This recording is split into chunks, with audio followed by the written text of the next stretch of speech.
Hey, my friend Kenny Chapman here, the Blue Collar Coach, coming to you with a message about building a championship team. Now, if you're not a sports fan, don't cut me off yet because this is about you and your business, more importantly. So here's the deal. Over the weekend, they played the AFC, the NFC Championship, and it's been decided the Broncos and the Panthers are going to the Super Bowl in 2016. Okay, that's great. Well, I always want to learn what I can from championship teams at every level. It doesn't matter what. I study peak performance. So I want to share a few things with you of how you can take what they do at that level and instill it into your organization, okay? So the first thing that we want to talk about is the ownership level.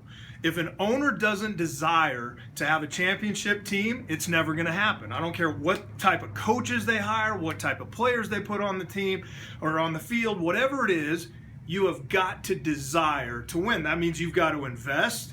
You've got to invest in the training. You've got to invest in the opportunities. You've got to invest in everything necessary in order to build a championship team. If you don't want to win as an owner, it's never going to happen. Trust me, I'm a lifelong San Diego Charger fan. We don't necessarily want to build a championship team, but that's a whole nother story. So starts with the owner.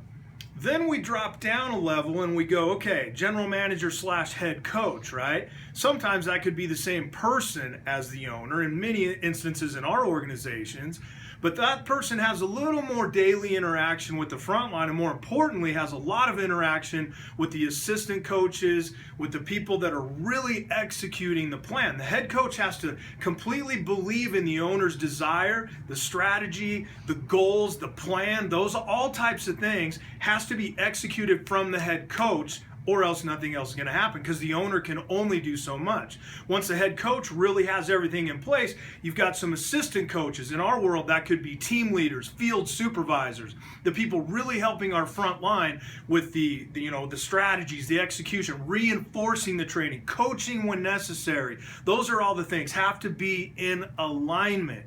Then we go to the players or our frontline team members, these are CSRs, DSRs, warehouse, our salespeople, our technicians, everybody having that touch with the client, making it happen, right? That's where the rubber meets the road. If you don't have those executing, we can't all execute as owners, managers, leaders. They have to be willing to execute the training and coaching that they've been given, right? And the last thing, and possibly the most important thing, is simply an overall culture of winning. The culture of the organization. When you walk into a building, when you walk into, I walk into so many companies in our industry. I'm on the road for 2.5 months right now doing coaching and training on my way to our SAMI event in Florida here in a couple weeks. And one of the things that I'll know as soon as I walk in, I'll have a sense of what that company's doing, how profitable they are, how successful they are, simply because there's a culture present, there's a feel present.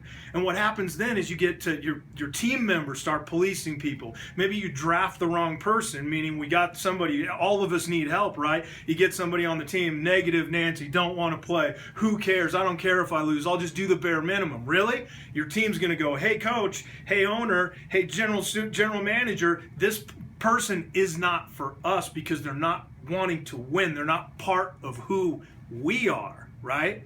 That's ultimately what it's all about.